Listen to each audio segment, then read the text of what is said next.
We've been in Florida for about a month now, and as we work towards the East Coast, we're stopping outside of Tampa at Hillsborough State Park. Due to the damage from Hurricane Milton, a decent amount of the park is closed, so instead we took the opportunity to tour a nearby town, Dunedin. This Gulf Coast town is about 45 minutes north of Tampa and has all of the charm we could ask for while still being close to a major city. This is our kind of place. Nature, seafood, and a gorgeous sunset. Welcome to Living Large Camping. Wow, it is a hot day today. It is almost 94 degrees outside on our little thermometer. By far the warmest weather we've camped in this trailer so far. We are headed to explore a little town here called Dunedin. We were going to end up going to St. Petersburg today, but there's a lot of driving in between and we didn't want to get stuck in work traffic, so we're focusing on Dunedin today. But because of the heat, we're going to leave Barkley here, and the air conditioning, camper staying like mid-70s, and it's just going to run the whole time. But it is way too hot for us to bring him because it's all outdoors and he's struggling with the heat. So we're leaving him here and we're going to go check it all out. I also left the awning kind of open on the camper to hopefully keep some of the direct sun off. We're doing what we can. Air conditioning in the truck is going to feel really good. Also, we went and visited a friend in Tampa for lunch yesterday, and somebody backed into the truck in the parking lot while we were eating. So frustrating. We thought we parked out of the way in this parking lot, like in the corner, and of course someone just backs into us.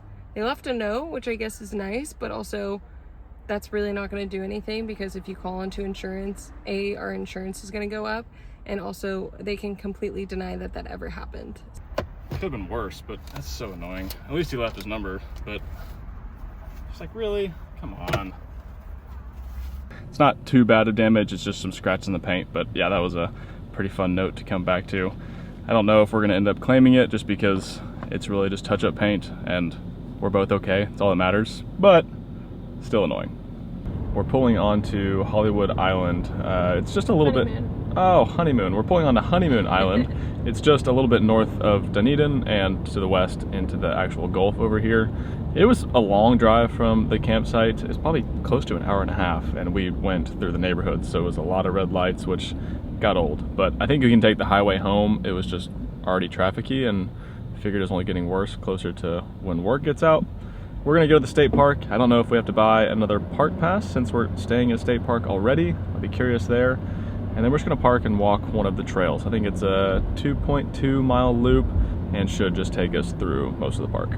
Updated does not carry over, so we did have to buy an $8 entrance pass. That's because it was one vehicle and 2 people here. But we can drive pretty much straight to the trailhead. So we're gonna go walk that now. It is 3:20 in the afternoon. Sunset's at 6:30, and we came to Dunedin because we want to watch the sunset over the water. So after we walk the trail, we're gonna go to a spot and get some dinner. I had a friend that used to live in this area for a couple months, so we did get some good recommendations, and it seems like our kind of spot. The drive into the park was really nice. They have plenty of parking everywhere, a lot of beach to be sat at and enjoyed and swim. There are a couple of trails, or one trail, but there's a couple of like beginner areas. So we're starting on the Osprey Trail. See what we see. Definitely glad that we left Barkley back at the camper. It's warm today. The vehicle said like 85 degrees whenever we got out over here, and he's about to turn 13, so he can't quite handle the heat. It's also a 2-mile walk, so you combine those two things and it would take us quite a while. He's got to be good back at the camper. This is gonna be nice. Just we're only here for one more night, so we wanted to come and explore some of this area. We did a couple trails at the campground and they were nice, but it's under a lot of construction still from the hurricanes that hit through there, so not everything is open, but we heard really good things about this place. So coming here, and pretty so far. When I looked up things to do in Dunedin, this was one of them. But the other thing that people talk so highly about is coming here and taking the ferry over to Caladesi Island. And that is only accessible either by ferry, what's a little buggy, or by boat. I believe when I was looking it up, you can camp over there with your boat, boat over and either tent camp or probably sleep on your boat, and I think that is a very cool idea. People say it is great for shelling. You get to see dolphin usually on the ferry ride. But the reason we're not doing that today is because they don't allow dogs on the ferry. So because of that, we were like, oh, Barkley was originally coming, and then he didn't. So we just figured while we come over here, we could check out the beaches, walk the trail a little bit, and see why it's so popular over here. We had a few bikers pass us whenever we were parking and walking over the trailhead. And I was like, oh, that's a good idea. But this trail has turned pretty thick sandy. And I don't know if you've ever ridden a bike in sand, but it's not very easy. So I actually do not recommend biking in this area. Yay.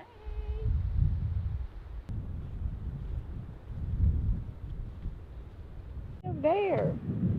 I feel like it looks like low tide. It's very shallow in here. Another little like sandbar over there. See if you can walk across.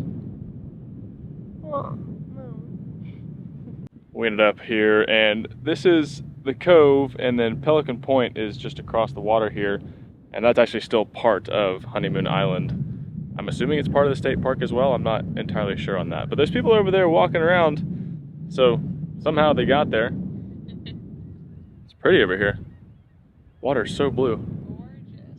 We're also very lucky because it's so hot out, but the wind that's coming off of the Gulf is amazing. It does not feel like 85. I feel like it feels a little bit like 77. So accurate. Rough guess. We're getting ready to turn the bend up here at the tip of the island, and we got another water view.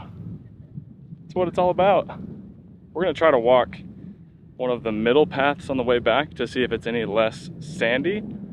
It's just a very weird surface to walk in. So maybe it's a little better in the middle, but if not, we'll probably come back over here because the breeze is nice. This is pretty. Well, this is nice. We ended up going the middle way, I guess, in the loop, and it's very different of a trail. It's very kind of grown over, more compact to walk on.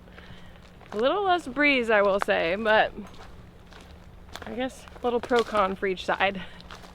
This is for sure the less popular route to take. There are lots of signs at the start that said to be sure to stay on the trail because there's poison ivy and snakes.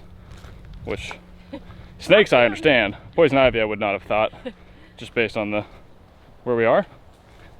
Yeah, so I'm feeling snakes on this trail. Yeah, there's definitely some snakes around this area. A little bit of water on the trail. Well, what did we say about path less taken? It's definitely this one, and it is way buggier than the other one. We'll go figure. We just finished with this part of the trail, and we had to cross over a rope, and then we turn around and there's a sign that says not an established trail, do not enter. Well, that would have been really nice to know at the start or at the end whenever we turned around up to it. But yeah, it makes sense because that was a pretty bad trail. Yeah, they didn't have anything marked off. They had a sign kind of pointing that way. We would have never known, but it does make a ton of sense. It was very muddy, full of water, very overgrown. Oh well, we thought we were just enjoying a very different type of trail. We just are at the end of the trail, and I would say that was definitely a gorgeous trail, even though it's pretty hot out. I recommend definitely doing the full loop, not one way instead of the other, just because one is along the water and you get a nice breeze, just seeing peaks of the water through the mangrove trees. And then in the center, even though we did part of it that wasn't really open, but in the center, it's definitely a different feel. The trees are just gorgeous surrounding you, some ferns, and a little bit more level, compact of the ground. So I think it's a pretty good balance. It's about 4:30 now, and we're gonna go over to Dunedin and find a place to park. That way we can walk the main areas, see all the restaurants and shops and the little main street in town. And then we're gonna get dinner at a pretty, well, hopefully, pretty good spot. We made it to downtown Dunedin, and we actually just parked outside of the Old Bay Cafe, and that's where we're gonna be trying to eat dinner tonight. Seems to be just free public parking over here next to this park, and it showed there were some garages back by Main Street. But we're gonna walk around first and then come back here and get a spot for dinner.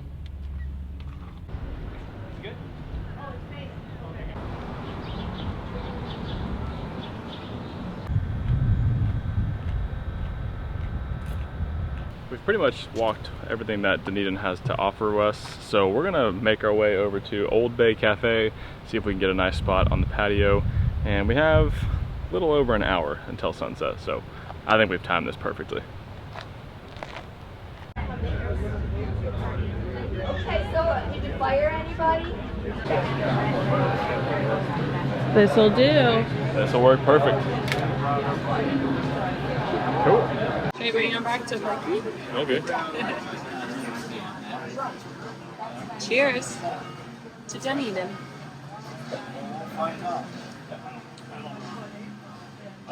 They do say here that they call it Dunedin, but they also make a joke about being done drinking.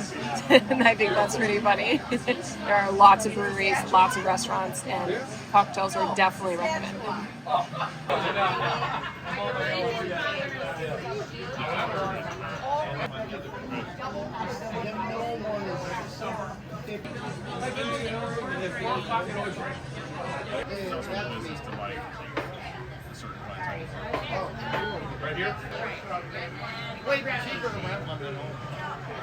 Just finished up dinner here at Old Bay Cafe. It was a nice meal, a gorgeous view across the water, and just a good way to end our time here in Dunedin. We're headed back to the campground now. It's about an hour's drive. We'll see you guys in the morning.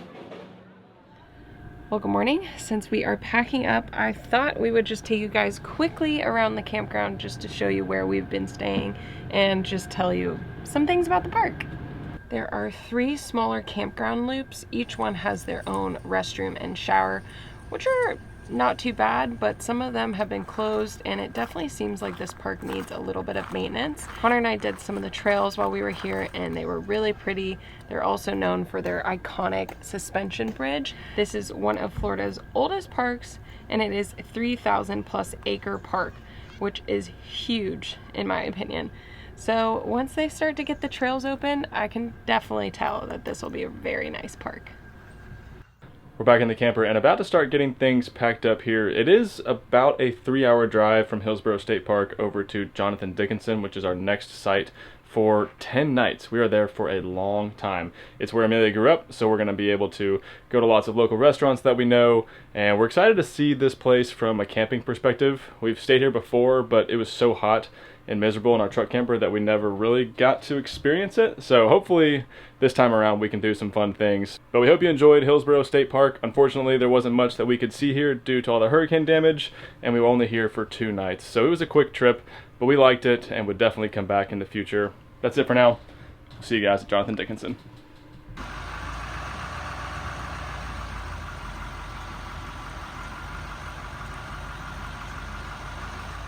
Join us next episode as things go south. After 4 years on the road, we have had very few camper malfunctions, but this episode, all of our luck shifts, and we're just trying to keep it together until we can move sites again. Thank you for watching. Hope you have a large day.